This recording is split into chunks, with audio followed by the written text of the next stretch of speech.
So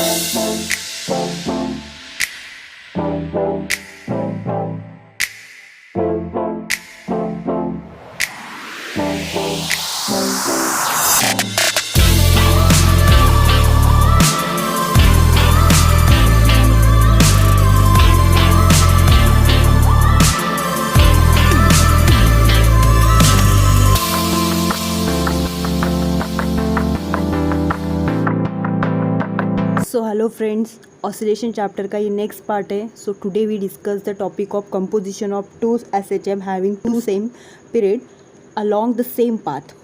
okay, so composition मतलब क्या होता है? कंपोजिशन मतलब कंपोज करना, मतलब ऐड करना. ओके, सो ये मीनिंग समझ गया. मतलब दो पार्टिकल्स जो एसएचएम परफॉर्म कर रहे हैं उनके बीच में पीरियड क्या रहेगा? सेम रहेगा. एंड सेम पाथ मतलब अगर टाइम पीरियड सेम रहता है तो ओमेगा की वैल्यू भी क्या रहेगी? सेम रहेगी. Got it my point. So next देखते हैं. अभी हम डायग्रामेटिकली समझते हैं. तो यहाँ पे मैंने दो डायग्राम्स निकाली है. एक निकाली है एक्सपांशन वाली और एक निकाली है कॉम्प्रेशन वाली. तो ये पार्टिकल जो परफॉर्म हो रहा है वो क्या कर रहा है? एक्सपांशन कर रहा है. ओके, मतलब ये जो दूसरा पार्टिकल है वो क्या कर रहा है? वो कॉम्प्रेशन कर रहा है. तब उसके लिए डिस्प्लेसमेंट का इक्वेशन क्या रहेगा? x1 is equal to a1 sine omega T plus phi one. और दूसरे पार्टिकल्स के लिए क्या रहेगा? x2 a2 sine omega T plus फाई2.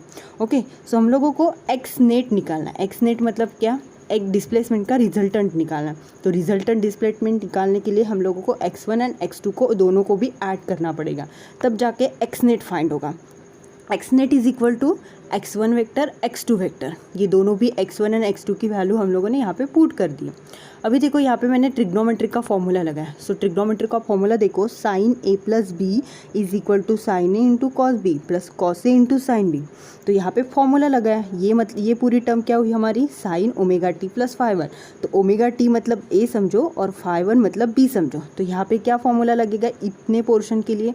तो देखो a1 मैंने तो बाहर निकाल लिया. ब्रैकेट में क्या आएगा? Sine omega T cos phi one plus cos omega T into sine phi one. So same formula यहीं पे लगाएंगे sine omega T plus phi two के लिए. मतलब a2 मैंने कॉमन निकाल लिया तो ये ब्रैकेट में आएगा sine omega T cos phi two cos omega T sine phi two. Okay, so next देखो, नेक्स्ट स्टेप है a1 जो है a1 को इस टर्म के साथ मल्टीप्लाई कर दिया एक एक के साथ. ओके, एक एक के साथ अगर मैं मल्टीप्लाई करूँगी ये a1 को और a2 को, तो नेक्स्ट स्टेप में वही किया है. a1 sine omega T cos phi one plus a1 cos omega T sine phi one. Okay, plus a2 sine omega T into cos phi two plus a2 cos omega T into sine phi two. अब sine omega T and cos omega T, ये जो दिख रहा है आप लोगों को, cos वाली टर्म एक साइड ले ली और साइन वाली टर्म एक साइड ले ली. तो अभी कॉस एंड साइन मैंने अगर एक साइड निकाल लिया तो साइन ओमेगा टी वाली बात करते हैं. तो पहले a1 में देखो साइन ओमेगा टी का कॉस फाई1 है. यहाँ पे क्या है? a2 sine omega T cos phi two है. ओके, तो मतलब अगर मैंने साइन ओमेगा टी कॉमन निकाल ली टर्म तो ब्रैकेट में क्या आएगी? a1 cos phi one plus a2 cos phi two. ये वाली term a1 cos phi one a2 cos phi two. Got it. So next वैसे ही किया, कॉस ओमेगा टी वाली टर्म बाहर निकाली. ये पूरी टर्म है हमारी. ओके, और ये वाली a1 एंड a2 की. तो कॉस ओमेगा टी मैंने कॉमन निकाल लिया तो ब्रैकेट में क्या आएगा? a1 sine phi one plus a2 sine phi two. अभी जो मैंने जिसको ब्रैकेट्स किए, मतलब इतना जो ब्रैकेट है वो है हमारा r कॉस डेल्टा और ये जो ब्रैकेट है उसको मैं r साइन डेल्टा बोल सकती हूँ. तो यहाँ पे वही लिखा है ये पूरे टर्म के लिए. अगर मैं इसके जगह पे आर कॉस डेल्टा, मतलब कॉस की टर्म रहती है तो आर कॉस डेल्टा लिखना और साइन की टर्म रहती है तो आर साइन डेल्टा. ये भी हम लोग आगे पढ़ेंगे. मतलब आर मतलब क्या होता है, डेल्टा मतलब क्या होता है, ये डेल्टा का साइन है. ओके, सो इसको मैं इक्वेशन 1 एंड इक्वेशन 2 नाम देती हूँ. इस इक्वेशन में जो बॉक्सेस किए हैं उसकी जगह पे मैं ये वैल्यू पुट कर रही हूँ. Sign omega T R cos delta plus cos omega T R sine delta. तो मुझे यहाँ पे कॉमन क्या मिल रहा है? कॉमन मुझे आर मिल रहा है. तो मैंने और आर की जो टर्म है वो कॉमन निकाल ली. अभी ब्रैकेट में जितनी टर्म बचती है वो लिख ली. Okay, sine omega T into cos delta cos omega T into sine delta. अभी ये आप लोगों को देख पा रहे होगे, ये अभी हम लोगों ने साइन का एक फॉर्मूला देखा था, वही फॉर्मूला है ये. तो इसके जगह पे मैं डायरेक्टली ऐसा लिख सकती हूँ साइन ओमेगा टी प्लस वही किया है साइन ए प्लस बी, मतलब क्या? यही टर्म होती है हमारी. तो ये फॉर्मूला ऑलरेडी ये कन्वर्जन है तो हमें इसको इस फॉर्मूले में कन्वर्जन करना है। ओके, सो अभी देखो एक्स नेट हम लोगों को क्या मिलेगा, आर, और ये क्या बची हमारी term sign omega T plus delta, मतलब एक्स नेट हम लोगों ने निकाल लिया। अभी देखो आर एंड डेल्टा मतलब क्या होता है, आर मतलब होता है रिजल्टेंट एम्पलीट्यूड एंड डेल्टा मतलब होता है इनिशियल फेज। तो हमें ये दोनों की भी वैल्यूज फाइंड करनी है, मतलब आर की भी वैल्यू निकालनी है और डेल्टा की भी वैल्यू निकालनी है। ओके, सो पहले हम देखते हैं आर की वैल्यू हम कैसे निकालेंगे। From equation 1 and 2 squaring and adding equation 1 and 2। So equation 1 and 2 already हमारे पास है, इसको हम स्क्वेयरिंग करेंगे, दोनों को भी ऐड करेंगे। तो पहले मैं क्या कर रही हूँ, ये इज इक्वल टू के बाद की टर्म है उसको स्क्वेयरिंग करती हूँ और ऐड करती हूँ। तो ये क्या होगा, पहली टर्म इक्वेशन नंबर 1 क्या होगी, R square cos square delta. Okay, ये वाली टर्म हमारी फर्स्ट इक्वेशन की R square cos square delta होगी, ये R square sine square delta होगी। इन दोनों को भी मैं ऐड कर रही हूँ। ओके, क्योंकि हमें स्क्वेयरिंग एंड एडिंग करना है, तो वही किया है यहाँ पे, R square cos square delta, R square sine square delta. Okay, यहाँ पे आर स्क्वेयर चाहिए। ओके, ये आर स्क्वेयर होगी, मतलब कॉस स्क्वेयर डेल्टा, ये R square sine square delta. अभी ये जो पूरी टर्म थी उसको मैंने स्क्वेयरिंग कर दिया, ये जो सेकंड टर्म थी हमारे उसको भी स्क्वेयरिंग कर दिया, क्योंकि इज इक्वल टू के पहली वाली टर्म। ओके, ये इज इक्वल टू के बाद वाली टर्म है इतनी। अभी इसको सॉल्व करते हैं। तो यहाँ पे देखो नेक्स्ट स्टेप में हमें आर स्क्वेयर जो है वो कॉमन निकाल रही हूँ मैं। ओके, ये आर स्क्वेयर कॉमन निकाल लिया, ब्रैकेट में मैंने इतनी टर्म लिख ली, मतलब पहले लिया का cos square delta plus sign square delta. Okay, तो उसके बाद यहाँ पे भी वैसे ही किया। ये जो आप लोगों को फॉर्मूला दिख रहा है, ये मैं यहाँ पे ए प्लस बी वाला फॉर्मूला लगा सकती हूँ, मतलब ए प्लस बी का होल स्क्वायर क्या रहता है, A square plus B square 2ab। बस यही जगह पे और इसके जगह पे मैंने पुट कर दिया, बाकी इसको सॉल्व करती गई। तो ये आर स्क्वायर, ये जो ब्रैकेट वाली टर्म है sine square delta plus cos square delta मतलब 1 होता है। ओके, तो इसको 1 और ये बाकी जो टर्म है मैंने सॉल्व किया। अभी जो फॉर्मूला लगाया ए प्लस बी का स्क्वायर वाला, वही फॉर्मूला यहाँ पे ऐड किया है। तो ये ए क्या होगी हमारी, a1 square cos square 5 a2 square cos square 5 plus 2ab, वही formula A square plus B square plus 2ab। Okay, A square मतलब ये वाली टर्म, बी स्क्वायर मतलब ये वाली टर्म, 2ab मतलब ये देखो 2a एंड b वाली term. Okay, got it. So same as इसको ये a2 वाली टर्म को किया, बाकी इसको सॉल्व करते गए। अभी देखो a1 स्क्वायर जहाँ पे दिख रहा है वो मैंने कॉमन निकाल लिया, बाकी ब्रैकेट में sine square 5 plus cos square 5। तो हमें पता है sine square 5 and cos square 5 जो है वो 1 होता है। ओके, ट्रिग्नोमेट्रिक का फॉर्मूला है। बाकी ये a1 स्क्वायर a2 स्क्वायर मतलब इतनी जो टर्म है हमारी 1 हो जाएगी, ये इतनी टर्म 1 हो जाएगी, मतलब यहाँ पे क्या आएगा a1 square and a2 square ही आएगा, मतलब ये हमने लिख लिया। अभी 2a1 a2 आ गया, ये कॉमन निकाला 2a1 a2। ओके, ये सॉल्व किया, और ये cos 5 cos 5 प्लस साइन 5 ये साइन 5। तो वही फॉर्मूला देखो, cos a माइनस बी का फॉर्मूला क्या होता है, cos a into cos B plus sine A into sine B. ये तो फॉर्मूला ऑलरेडी हमारा यही वाला फॉर्मूला है। ओके, ये आप लोगों को दिख रहा है। तो मैं यहाँ इसके जगह पे cos a माइनस बी तो cos 5 5 लिख सकती हूँ। तो यही हमारा, ये स्क्वेयरिंग किया है, इसको स्क्वेयरिंग करके r की वैल्यू फाइंड कर दी। बस ये हुआ हमारा r, मतलब रिजल्टेंट एम्पलीट्यूड हो गया। ओके, अभी हमें डेल्टा की वैल्यू फाइंड करनी है। तो डेल्टा की वैल्यू फाइंड कैसे करेंगे, फ्रॉम इक्वेशन 2 में से इक्वेशन 1 डिवाइड करेंगे। तो इक्वेशन 2 क्या था, r sine delta a1 sine 5 plus a2 sine 5। Okay, और इक्वेशन 2 क्या था, r cos delta is equal to a1 cos 5 plus a2 cos 5। अभी r गेट कैंसिल, तो ये इक्वेशन क्या बचा, sine delta divided by cos delta. तो sine divided by cos delta क्या होता है, टैन डेल्टा होता है। ओके, सो ये इक्वेशन जैसे वैसे, ये भी इक्वेशन जैसे वैसे। बाकी ये टैन डेल्टा, क्योंकि हम लोगों को डेल्टा फाइंड करना है, तो ये टैन जो है वो इस साइड जाएगा, मतलब ये क्या होगा, माइनस हो जाएगा, मतलब टैन इनवर्स बाकी terms a1 5 plus a2 5 divide by a1 cos 5 plus a2 cos 5, मतलब ये जो फाइनल था हम लोगों का डेल्टा निकल गया। अभी हम कुछ स्पेशल केसेस देखते हैं। ये हमने एक एक्स नेट निकाला था। एक्स नेट क्या था, R sine omega T plus delta. R की वैल्यू थी under root of a1 square plus a2 square plus 2a1 a2 cos 5 minus 5 and delta की वैल्यू थी tan inverse a1 sine 5 plus a2 sine 5 divide by a1 cos 5 plus a2 cos 5।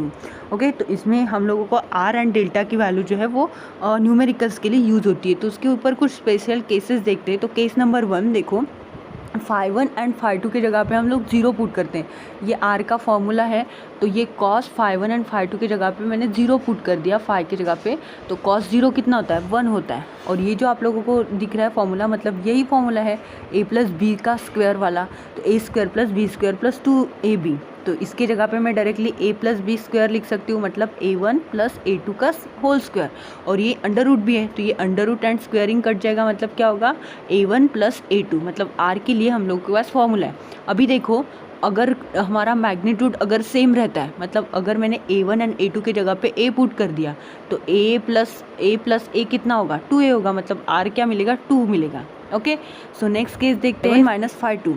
तो phi1 minus phi2 की जगह पे π/2 put करते हैं, यहाँ पे cos π/2 आएगा। cos π/2 होता है 0, मतलब ये इतनी टर्म हमारी 0 हो जाएगी, तो बचेगा क्या under root of a1 square plus a2 square. Okay, ये एक फॉर्मूला मिल गया।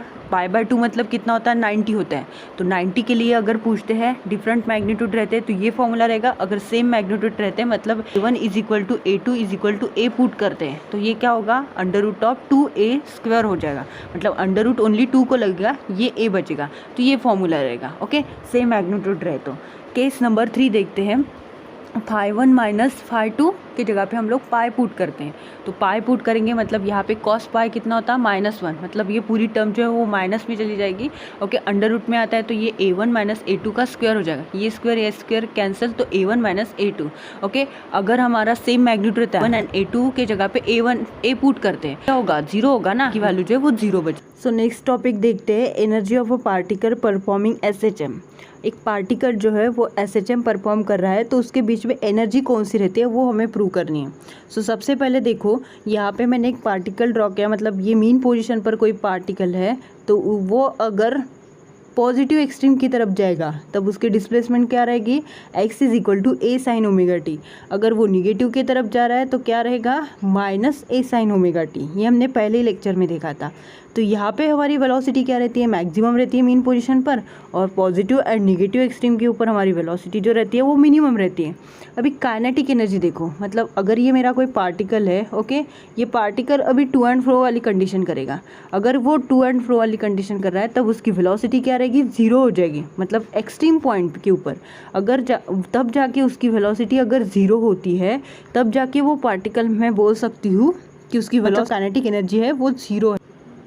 अगर वेलोसिटी हमारी यहाँ पे 0 रहती है इस पॉइंट के ऊपर, मतलब पॉजिटिव एक्सट्रीम और निगेटिव एक्सट्रीम पॉइंट पर हमारी वेलोसिटी अगर 0 रहती है, तब क्या रहेगा काइनेटिक एनर्जी का फॉर्मूला देखो, हाफ mv², ये हमारा काइनेटिक एनर्जी का फॉर्मूला है। बट वेलोसिटी अगर 0 रहती है तो इस पॉइंट के ऊपर हमारी काइनेटिक एनर्जी और इस पॉइंट के ऊपर काइनेटिक एनर्जी क्या रहेगी 0 रहेगी, क्योंकि वेलोसिटी 0 हो रही है ना, इसीलिए ये काइनेटिक एनर्जी भी इस पॉइंट पर 0 रहेगी। बट पोटेंशियल एनर्जी क्या रहेगी मैक्सिमम। अभी पोटेंशियल एनर्जी मतलब क्या, तो पोटेंशियल एनर्जी मतलब हम लोग W से डिनोट करते हैं। ओके, ओमेगा एंड W में कंफ्यूज नहीं होना, ओमेगा ये रहता है और W क्या रहता है ये रहता है। ओके, सो रोटेशनल डायनामिक्स में जो ओमेगा लेते हैं हम लोग वो एंगुलर वेलोसिटी है, और ऑसिलेशन में जो ओमेगा लेते हैं वो एंगुलर फ्रीक्वेंसी है।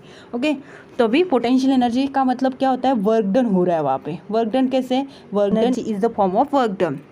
अगर वो पार्टिकल यहाँ से मीन पोजीशन से निकलता है, ओके, मीन पोजीशन से निकल के वो पॉजिटिव एक्सट्रीम की तरफ जाएगा, मतलब अगर यहाँ पे उसकी डिस्प्लेसमेंट का ये फॉर्मूला है, बट वो पॉजिटिव से जब वो निकलेगा तो उसका डिस्प्लेसमेंट का फॉर्मूला भी तो अलग हो जाएगा ना, a cos ओमेगा t हो जाएगा। मतलब यहाँ पे और मतलब हर एक पॉइंट के ऊपर डिस्प्लेसमेंट क्या रहेगा अलग अलग रहेगा, मतलब वो क्या कर रहा है उतना वर्क परफॉर्म कर रहा है। तो potential energy is the form of work. तो kinetic energy and potential energy हम लोगों को टोटल एनर्जी भी प्रूव करनी है। तो देखो, the consider a particle of mass m performing linear SHM along the path mn about the mean position O। मतलब एक O मीन पोजीशन है, m एंड n ये एक लाइन ड्रॉ की है, मतलब positive and negative extreme position के ऊपर। ओके, सो उसके बाद यहाँ पे मतलब O पॉइंट से मेरा पार्टिकल यहाँ तक आता है, तब उसका डिस्प्लेसमेंट क्या हुआ x हुआ। ये क्या हुई उसकी एम्पलीट्यूड होगी, ये पॉजिटिव एम्पलीट्यूड, ये वाली निगेटिव एम्पलीट्यूड। ओके, ये हमने पढ़ा है इसके पहले भी। अभी द वेलोसिटी, मतलब अगर कोई भी पार्टिकल मीन पोजीशन से निकलता है तो उसकी वेलोसिटी का हमें इक्वेशन पता है, क्या है, v is equal to omega under root of a square minus x square.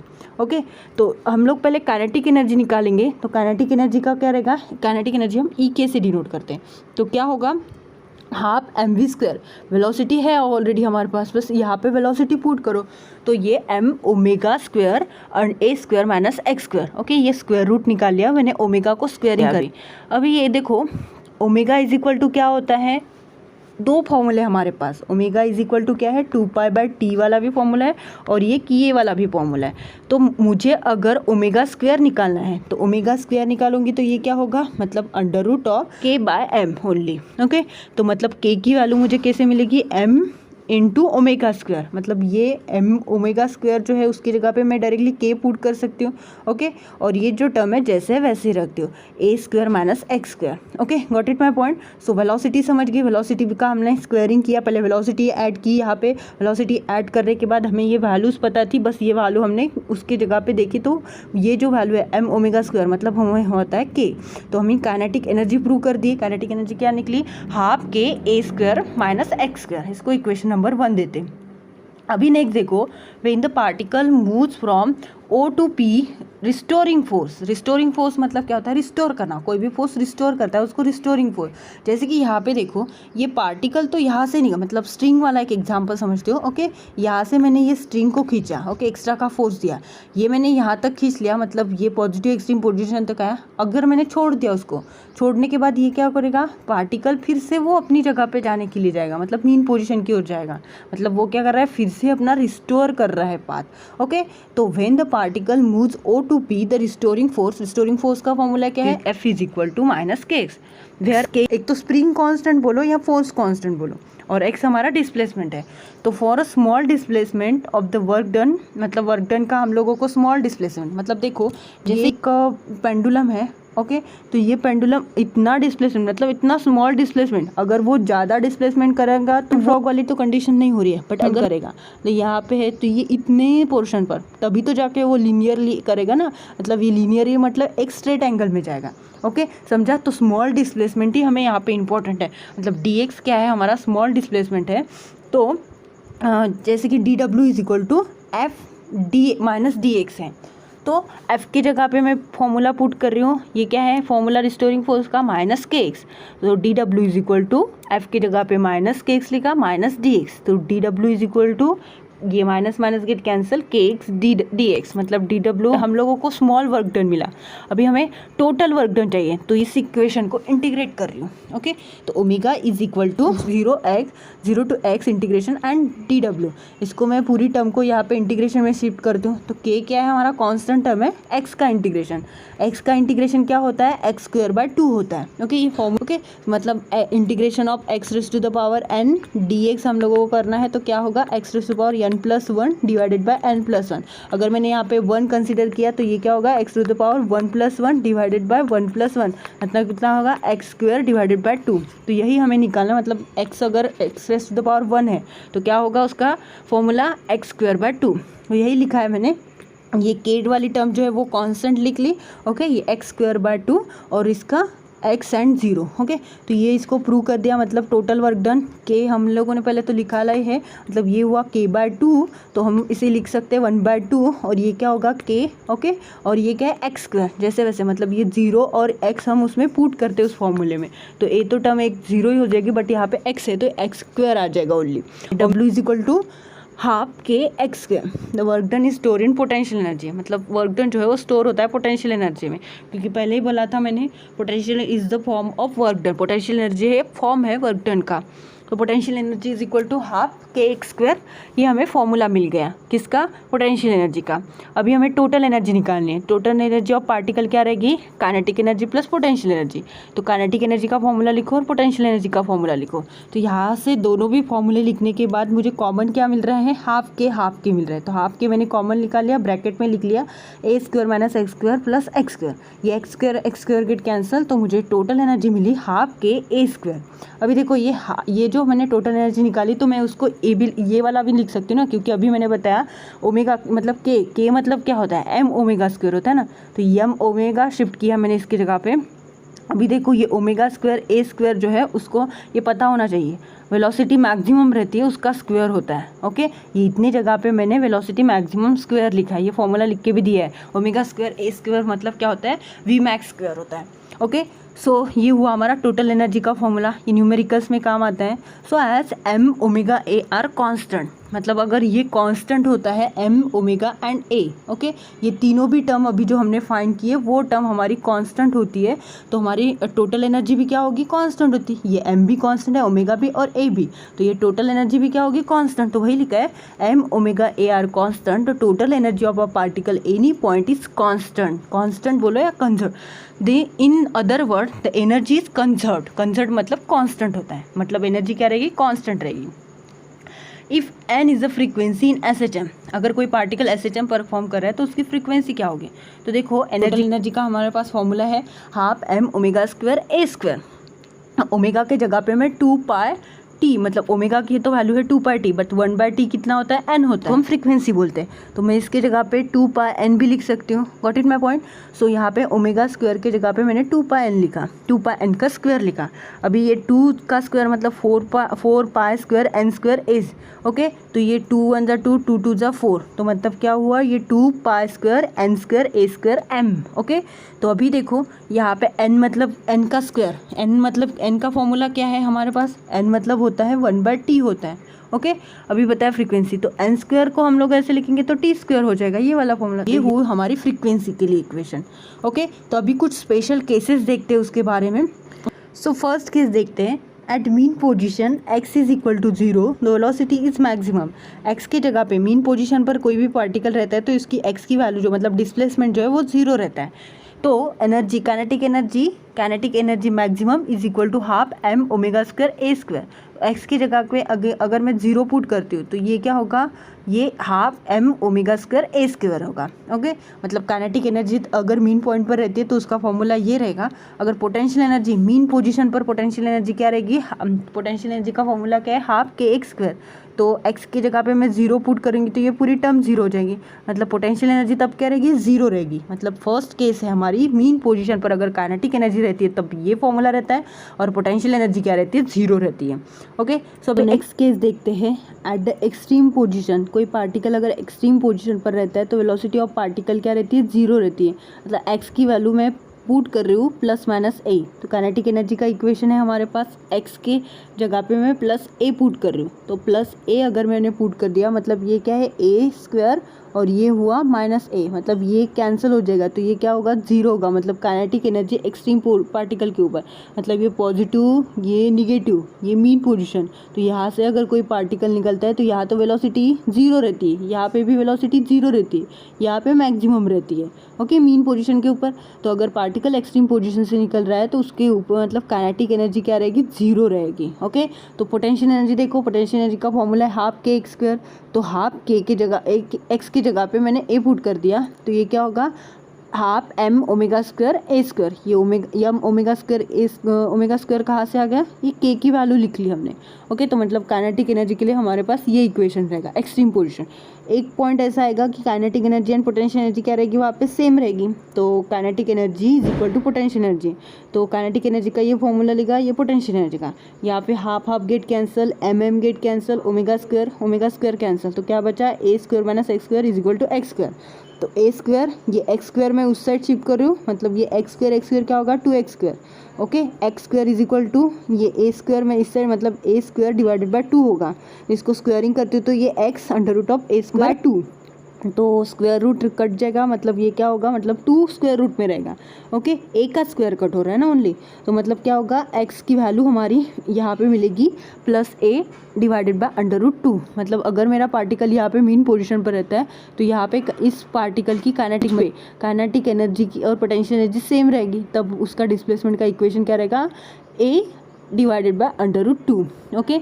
तो काइनेटिक एनर्जी, और नेक्स्ट देखते हैं, kinetic energy is equal to potential energy E by 2, okay. Total energy के लिए हम लोग ई डिनोट करते हैं, is equal to plus minus A by 2, X की जगह पे plus minus A by 2 put कर दे, तो पोटेंशियल एनर्जी का formula half K X square, okay.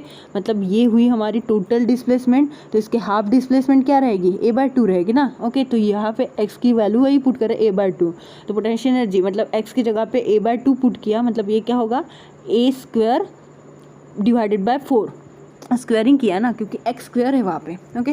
तो ये क्या होगा, 1/4 is equal to 1/2 K A square, okay. तो टोटल एनर्जी क्या मिलेगी हमें, मतलब पोटेंशियल एनर्जी क्या मिलेगी हमें, potential energy is equal to E/4। ये क्या है, हमारी टोटल एनर्जी है ना।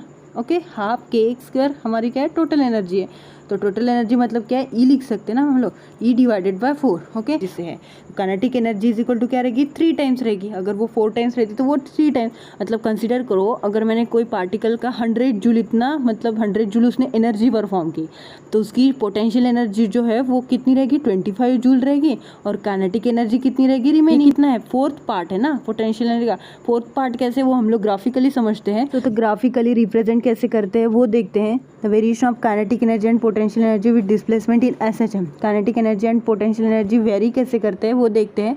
सो यहाँ पे ये O दिख रहा है आप लोगों को, O है हमारी मीन पोजीशन, ये निगेटिव एक्सट्रीम, ये पॉजिटिव एक्सट्रीम। ऊपर जो लिखा है वो है हमारा एनर्जी वाला ग्राफ। ओके, तो अभी देखो यहाँ से मेरा कोई पार्टिकल, मतलब ये जो रेड वाली हाईलाइटेड की है वो जो ग्राफ है रेड वाला, वो पोटेंशियल एनर्जी का है। ओके, जो ब्लू वाला ग्राफ है वो हमारा है काइनेटिक एनर्जी का। तो याद रखो यहाँ पे ये 0 रहेगी, मतलब वेलोसिटी जो अगर जहाँ पे 0 रहती है वहाँ पे काइनेटिक एनर्जी भी 0 रहेगी। ओके, और जो पोटेंशियल एनर्जी मीन पोजीशन के ऊपर, पोटेंशियल यहाँ पे देखो पोटेंशियल एनर्जी का ग्राफ जो है वो मीन पोजीशन के ऊपर आ रहा है ना, तो मीन पोजीशन के ऊपर पोटेंशियल एनर्जी क्या रहेगी, मैक्सिमम रहेगी। ओके, कुछ देर पहले हमने मतलब एक कोई ऐसा पॉइंट आएगा, यहाँ पे देखो ये ऐसा पॉइंट है, यहाँ पे दोनों भी मतलब potential energy and kinetic energy क्या रहेगी, सेम रहेगी। ओके, तो ये ग्राफिकली हम लोग ड्रॉ कर सकते हैं। उसके बाद अगर मेरा कोई पार्टिकल यहाँ पे है, ओके, ये मीन पोजीशन है। ओके, यहाँ तक जाने से पहले वो यहाँ तक ही आता है, मतलब ये एंगल क्रिएट करता है, तब ये देखो ये वाली पोजीशन है वो। ओके, ये यहाँ पे मैंने ड्रॉ की है। ओके, सो नेक्स्ट देखो ये परसेंटेज वाला क्या मैटर है। तो परसेंटेज मतलब अगर टोटल 100% रहता है, ओके, इसका 4th पार्ट बोला आप लोगों को, तो 4th पार्ट मतलब उसका 25%, 50%, 75% एंड 100%, मतलब ये होते हैं 4th पार्ट। तो यहाँ पे 4th पार्ट मतलब अगर जब हमारी 100% हम लोग एनर्जी दे रहे हैं, तो 75% अगर पोटेंशियल एनर्जी हो रही है, तो 25% क्या होगी, काइनेटिक एनर्जी होगी ना, वही लिखा है परसेंटेज में। तो यहाँ पे मैंने आप लोगों को जो पॉइंट बताया, kinetic energy is equal to 3 potential energy, मतलब काइनेटिक एनर्जी जो है पोटेंशियल एनर्जी 3rd पार्ट रहेगा। तो अगर 100 जूल की हम लोग एनर्जी सप्लाई कर रहे हैं तो पोटेंशियल एनर्जी 25 जूल रहेगी और काइनेटिक एनर्जी जो है 75 जूल इतनी रहेगी। What it my point. So ये हम ग्राफिकली रिप्रेजेंट करते हैं। सो उसके बाद हम नेक्स्ट लेक्चर में इसके ऊपर कुछ न्यूमेरिकल्स देखेंगे। So thanks for the watching, like करो, शेयर करो एंड सब्सक्राइब।